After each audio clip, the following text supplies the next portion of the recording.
ఈ రోజుల్లో చాలా మంది ప్రియమైన దేవుని పిల్లారని టీవీలో కొన్ని ప్రకటనలు ఇస్తున్నారు.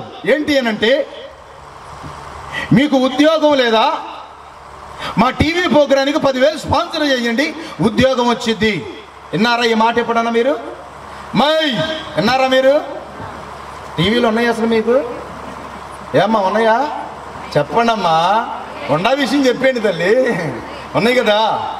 ఉద్యోగం లేదా, టీవీ ప్రోగ్రానికి 10,000 స్పాన్సర్ చేయండి, మీకు ఉద్యోగం వచ్చింది. నీకు వ్యాధి రోగం ఉందా, మా టీవీ ప్రోగ్రానికి 10,000 స్పాన్సర్ చేయి, నీ రోగం పోయిద్ది. ఒకవేళ నీకు వివాహం కాలేదా, మా టీవీ ప్రోగ్రానికి 10,000 స్పాన్సర్ చేయి, నీకు వివాహం అయ్యిద్ది. నీకు అప్పు బాధలు ఉన్నాయా, మా టీవీ ప్రోగ్రానికి స్పాన్సర్ చేయి, మేము ఎన్నో కార్యక్రమాలు చేస్తున్నాం, దానికి ఒక 5,000 10,000 స్పాన్సర్ చేయి, నీ అప్పు బాధలన్నీ పోతాయి. అంతేకాదు, మరొకడు వచ్చాడు. మొన్న టీవీలో చూస్తూ ఉంటేనండి, చిన్న స్క్రోలింగ్ చేస్తున్నాడండి కింద. ఏంటనంటే, టీవీ ప్రోగ్రామ్ స్పాన్సర్ చేసిన వాళ్ళకే ప్రార్థన చేయబడును. ఏంటంట? మరి టీవీ ప్రోగ్రానికి స్పాన్సర్ చేసిన వారికి మాత్రమే ప్రార్థన చేయబడినంట. అంటే 10,000 రూపాయలు 5,000 రూపాయలు ఆ టీవీ ప్రోగ్రానికి స్పాన్సర్ చేస్తే అయ్యగారు ప్రార్థన చేస్తాడు, లేకపోతే కడమ వాళ్ళకి ప్రార్థన చేయడు. మరి యేసుక్రీస్తు ఇట్లాగే చేశాడా అమ్మా? యేసుక్రీస్తు ఇలాగే చేశాడా సేవ? లేదు. ఆయనతో పాటు ఉన్న 12 మంది శిష్యులు ఇలాగే చేశారా? లేదు. ఆ అపస్తులు కూడా ఇలాగే చేశారా? ఒకసారి ఆలోచించండి. టీవీ ప్రోగ్రాంకి స్పాన్సర్ చేస్తే అప్పులు పోతాయా? టీవీ ప్రోగ్రాంకి స్పాన్సర్ చేస్తే రోగం పోయిద్దా? టీవీ ప్రోగ్రాంకి స్పాన్సర్ చేస్తే వివాహం కాకపోతే వివాహం అయ్యిద్దా? ఎక్కడన్నా బైబిల్ ఇలాంటి వర్షం ఉందా?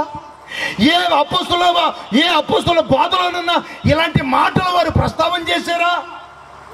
యేసుక్రీస్తు శిష్యులతో చెబుతూ ఉన్నాడయ్యా, నేను మీకు ఉచితంగా ఇచ్చాను కాబట్టి మీరు ఉచితంగానే దాన్ని పంచిపెట్టండి అన్నాడు. దేవుని నామానికి మహిమ కలుగును గాక. హల్లెలూయా, హల్లెలూయా. మత్తయి సువార్త ఒక మాట చూడండి. మత్తయి సువార్త 10వ అధ్యాయము 8వ వచనం చూడండి. మత్తయి సువార్త 10వ అధ్యాయం 8వ వచనం.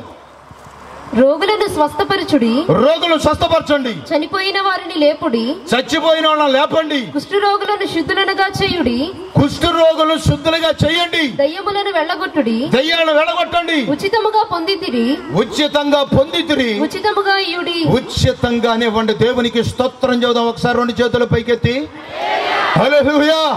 ఆ రోజు శిష్యులతో యేసుక్రీస్తు మాట్లాడుతున్నాడు. అబ్బాయి, రోగులు బాగు చేయండి, దయ్యాలను వెళ్ళగొట్టండి, చచ్చిపోయిన వాళ్ళని బ్రతికించండి, కానీ ఎవరి దగ్గర రూపాయి మాత్రం మీరు తీసుకోవద్దు, ఎవరిని రూపాయి మీరు అడగొద్దు. నేను మీకు ఉచితంగా ఇచ్చాను. కూర్చోండి రా, కూర్చో. నేను మీకు ఉచితంగా ఇచ్చాను కాబట్టి మీరు ఉచితంగానే పంచిపెట్టండి అయ్యా, ఉచితంగానే ఇవ్వండి అయ్యా. దేవుని నామానికి మహిమ కలుగును గాక. హల్లెలూయా. దయచేసి అర్థం చేసుకోండి ప్రియమైన దేవుని పిల్లారని. యేసుక్రీస్తు శిష్యులతో చెప్పిన మాట, నేను మీకు ఉచితంగా ఇచ్చాను, మీరు కూడా ఉచితంగానే పంచిపెట్టండి. ఈ రోజుల్లో ఏ టీవీలో చూసినా, ఎక్కడ సభల్లోకి వెళ్ళినా జరుగుతున్న గోల ఏంటంటే, మీ దశమ భాగాలు మాకు ఇవ్వండి, మీ కానుకలు పంపించండి, మీ కొరకు మేము ప్రార్థన చేస్తాం, లేకపోతే చేయరా? దశమ భాగాలు పంపిస్తేనే ప్రార్థన చేస్తారా? కానుకలు ఇస్తేనే ప్రార్థన చేస్తారా?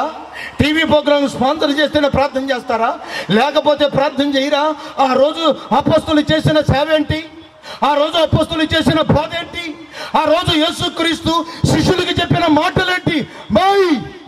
మీకు నేను ఉచితంగా ఇచ్చాను కాబట్టి మీరు ఉచితంగానే పంచిపెట్టండి అయ్యా, ఉచితంగానే బాగు చేయండి అయ్యా.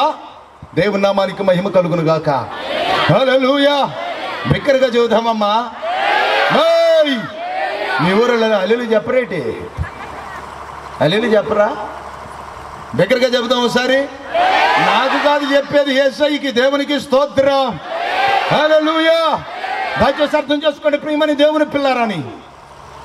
ఈ రాత్రి నేను చెబుతున్న మాట ఏంటంటే, ఈ స్థలములో అడుగు పెట్టిన ప్రతి కుటుంబానికి ఊహించని రీతిగా అద్భుతమైన నజరేయుడని యేసుక్రీస్తు నామములో మీ కుటుంబంలో ప్రతి బంధకాలు తెగిపోతానని నమ్మిన వారు చప్పట్లు కొట్టి దేవుని మనం మహింపరుద్దాం. హల్లెలూయా. ఖచ్చితంగా చెబుతున్నా, అవి ఎలాంటి బంధకాలైనా, అవి ఎలాంటి శోధనలైనా, ఎలాంటి ఇబ్బందులైనా, ఏ పరిస్థితుల్లో ఉన్నా ఈ 2 దినాల ఈ సభల్లో గొప్ప విడుదల నీ కుటుంబంలో చూడబోతున్నావు. దేవునికి స్తోత్రం. ఇది ఉచితంగా దొరికేదే కానీ నువ్వేదో కానుకలు ఇస్తే జరిగేది కాదు. ఉచితంగా నా దేవుడు నాకు ఇచ్చాడు. అదేంటో ఈ 2 దినాలలో చూడబోతున్నావు. నమ్మిన వారు స్తోత్రం చెప్పండి. హల్లెలూయా.